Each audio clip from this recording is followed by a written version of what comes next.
What's going on, everybody? Here, Nick Daniels, aka East Coast Pimp, coming at you live with another video. And now, just before we get into the topic of today, I do want to mention something that I was supposed to mention in my last video. But I actually, at the campus we were at there today, they actually had a, or I guess when you guys are watching the video, it'll be yesterday.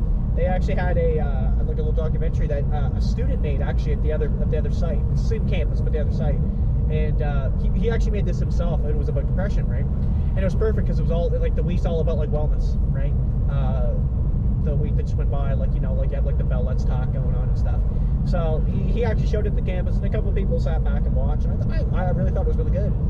And I actually started talking to this guy actually because I commented on his jacket. It had the campus on it, right? And I was like, oh yeah, like, you know, I've been there, right? Like I like this. And dude, I'm not even lying. I got like in a 15-minute conversation with this guy, and it was awesome. And he's apparently a YouTuber, so if he's actually watching, that'd be cool. Shout outs to him. Anyway, into the topic of today. So as of the last video, I did say something about two sides to every story, and I'm going to reiterate what I talked about, and then I'm going to get into that topic of the two sides in every story. And I'm sorry if the sun's getting in the view. We're turning right literally in like 5 seconds here, so it's probably already been past 5 seconds. But anyway, I am signaling, you can hear it. So anyway, yeah, so like I said, when I left Sobeys, basically, there's kind of two sides to every story, and obviously they're too dense to figure that out, that, you know, what the hell happened to them, we don't know, right? And then, of course, they can spew off and say whatever they want, and that's great. My story could be completely different, right? And it's like any argument or any scenario, and that's really what I have a problem with. Like, you also get, like, you go to court and you get a man and a woman, or a man and a man, or whatever, but the plaintiff, right, is saying one thing, you know, and the defendant is saying another. And I hate that shit, because it's like you really have to just try to take people on their word, but half the time people are lying. It's like when you take an example, like when a woman falsely accuses a man of rape, right? Like, are they going to take her word over his? And then it's like he said this, but she said this. And that's where I kind of have, again, a problem, because that is not right. But that's always how it is, right? Oh, not everyone's just going to agree. And to be fair, it's probably happened where people actually just agree with one another, and they're like, okay, you know, like, you're right, okay, yeah, I get that, or our stories match up.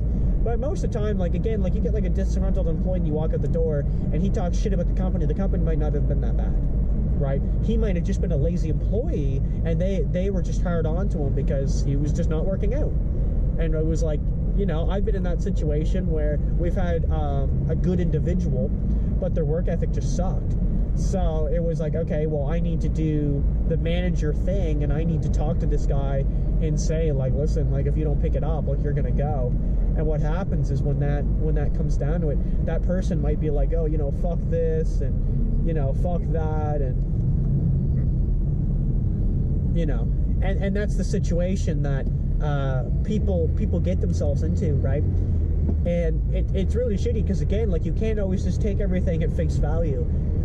Just because someone says something is true doesn't mean it is. And it's like the same idea of like secondhand information. I've actually been trying to avoid that lately, because it's just kind of annoying, because you'll hear like, this guy said this, right? And it's like, dude, like, I want to hear it from him, right? Like, word for word from that motherfucker, that he made that comment about whatever it may be. But, you know, and then you start getting into like third-hand information. Well, you know, I heard you know, Jeremy was, you know, sitting around Isaiah, and Isaiah said this. I'm like, dude, like, that's passed through multiple people, you know. All I gotta do is talk to him, and he might say something different that you took out of context. That's all that is. And, you know, and don't even get me started on the context, man. Like, it's ridiculous. People just overhearing something, and they're like, oh my god, that's clearly what happened. Or you, like, walk in halfway to a scenario, and there's a guy at a store, and he's pissed. And you're like, oh, that guy's a fucking dank. Well, dude, you gotta understand, something might have just happened to that guy, and it makes perfect sense what's going on. And actually, if anything, you should be sympathizing for him. You know, because maybe he had the shittiest service, or the servers were telling him off, and he got pissed off, and he's like, yo, fuck this place. When you walk in and he just said, fuck this place, I get where people would come from. But I'm also trying to say that, like, you know, you also have to take into that, again, in consideration, that that's not necessarily the situation that just occurred. There's more to it. you know, and this is just it. You know, this is just it, right? Two sides to every story. And again, like, I think the biggest thing that comes into that is context. And, you know, if you actually listen to the context, you know, you're still not going to get a perfect scenario, but, you know, you might not be so quick to judge and make it. So there are two sides. Anyway, well, thank you so much for watching, everybody. Let me know what you thought of the video. You know, if you agree, disagree, that kind of thing. If you don't, I mean, as usual, I'll just go fuck myself. That's something, you know, that you're gonna have to get in the habit of doing on YouTube, because if someone doesn't like your shit, well, fuck me. Yeah, I guess we'll see you in the next video. Peace. Oh, it's funny, I literally said peace, like, I really meant to close my video there, and I just didn't, execute. It's actually pretty funny. Like, I literally just said peace to you guys. I'm like, you know, that'll be the video. And what did I do? I just did not reach for the camera. I apparently am not lazy. I just didn't want to bother. Like, that was too much work. Oh, look at that. Nice parking. But yeah, like, I don't know. I fucked up. So this video has literally gone on like 40 seconds longer than it was supposed to. So on that note, we'll see you in the next video.